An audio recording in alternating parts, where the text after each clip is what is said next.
I'm here this morning to speak about some issues that are going on with the department in the Memphis area and head into the holiday season where we give a little pointers on how to protect yourself and how you can help the police officers.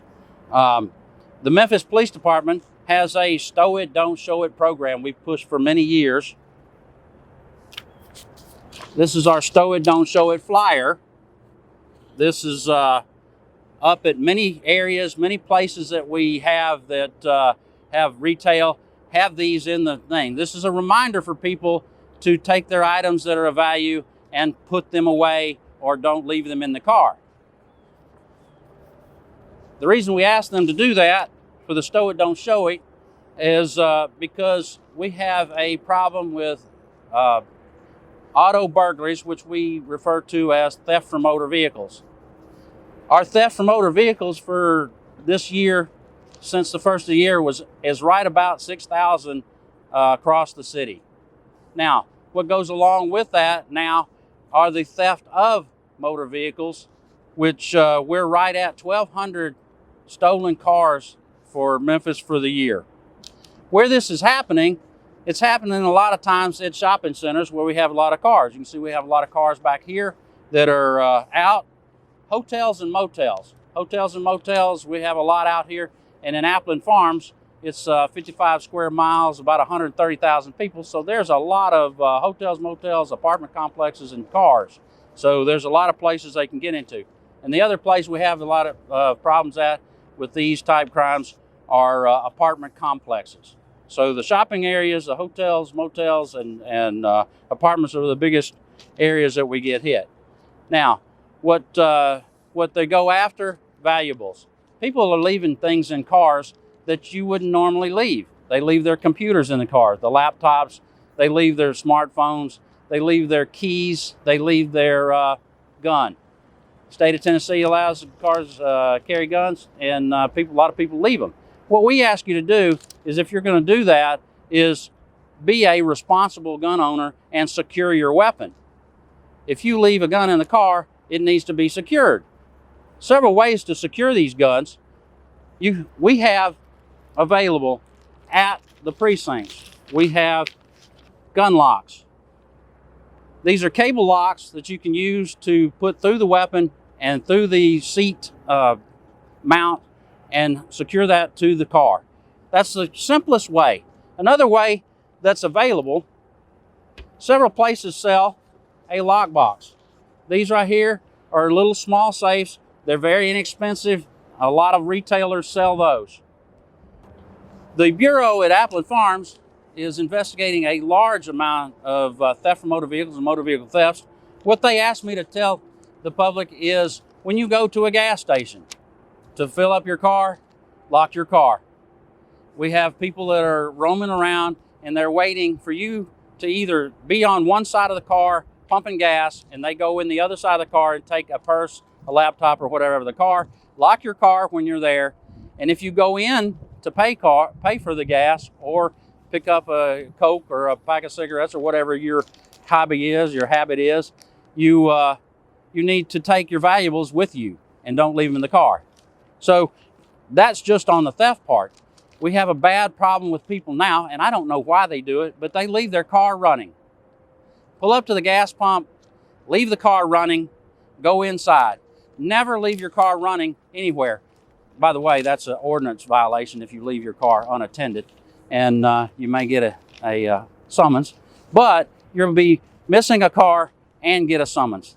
Have a bad day. Anyway, one of the reasons we don't want you doing that is there's a lot of theft, but these cars are being used for other crimes. You don't want your car used for a more significant crime. We have people steal cars and they go commit robberies.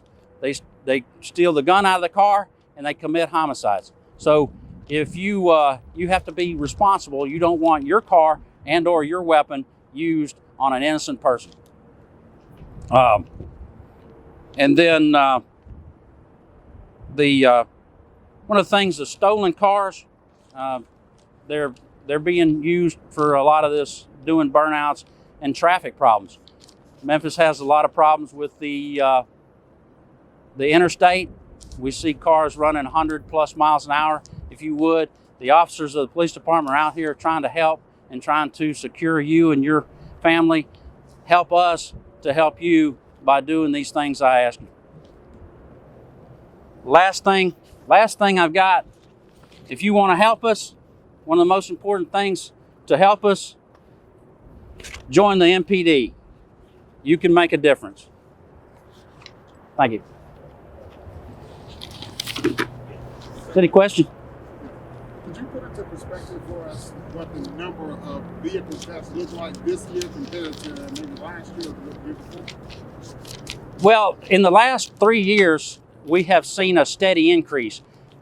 Probably 3 years ago, you went from about 500 to 700 cars broken into to now 1,200. And that's just a general idea of the number difference. The specific number I could get, but I don't have it at hand. Can you tell us, why during the holiday season, maybe self-explanatory, but why during the holiday season it's so important to keep the car locked, stow it, don't show it, things like that? Well, one of the most important reasons during the holiday season is normally when we don't have a pandemic, we're got a lot more cars, but now you see places are open and there's more people going out. And when you go out and you buy something, you put it in the car.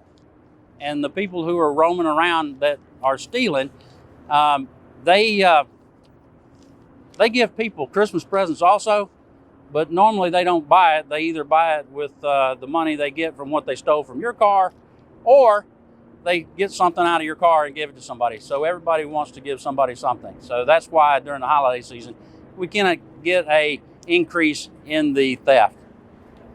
Kind of colder months are coming now. People are parking their cars in the driveway, warming them up in the morning. Can you speak to that? That's one of the things that are happening with people. As it gets colder, they want to warm the car up or get the frost off the car. And what they do, they go outside and start the car and then go back inside. That's where we suggest never, ever leave your car running with you not in it. It's unsecured. We have a lot of these groups that watch for the cars running and the driveways. When it runs, the exhaust is visible. They can see it's running. They jump in and then take off.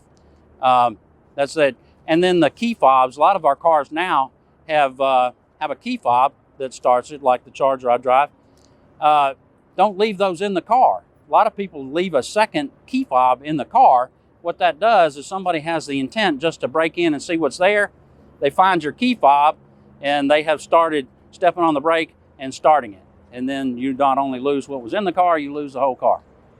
How tough is it for families when they do have a vehicle or item stolen from their car just before the holiday? How tough is it? What have you heard from these families as they speak to you and report these incidents? Well, right now we have some things recovered that are taken. But in the most part, these vehicles that are taken are not recovered, and or the items that are taken in the car, from the car, they're never recovered. Obviously you don't want people's holiday gifts to be stolen and stuff like that, but are you more and most concerned about guns and guns being stolen from cars? Well, of all the things that are stolen out of cars, one of the most significant things is the guns that are taken out of cars, because guns can do so many other things. They're not just sellable, they're usable, and they're usable for things that we don't want happen. They're usable for robberies and homicides and other crimes.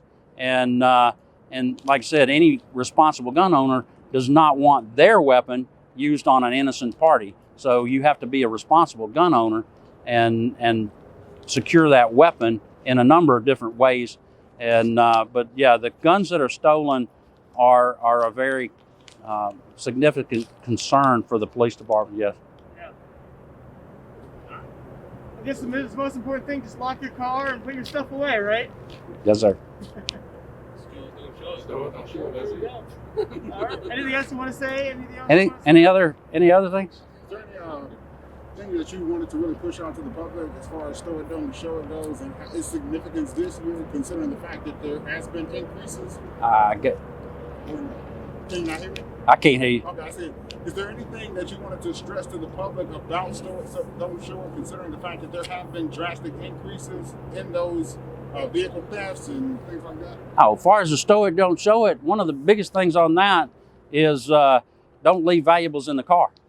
And a lot of times now, people go on one side of a mall and then come back, and I suggest not putting a package in the car and leaving the car to go back to the mall. If you must stay at the mall, you put your package in the car and change locations of the car. At gas stations, how dangerous is it for them to leave those cars running? Because not only can they have their car stolen, but they can also be attacked by those. Yeah, that's why we suggest not ever leaving the car running at a gas station. We suggest not leaving the car running at all, anywhere you get out of the car and being unsecure, because all the significant things that can happen. A lot of times when people steal a car, they are very reckless when they leave the location. If you have somebody innocent that's out on the lot, they may get run over. And or if you have a gun in the car and they just reach in and get the gun, it's readily accessible to somebody that may be trying to stop it and doesn't know what you have. So don't do that. Memphis Police Department suggests that you stow it, don't show it.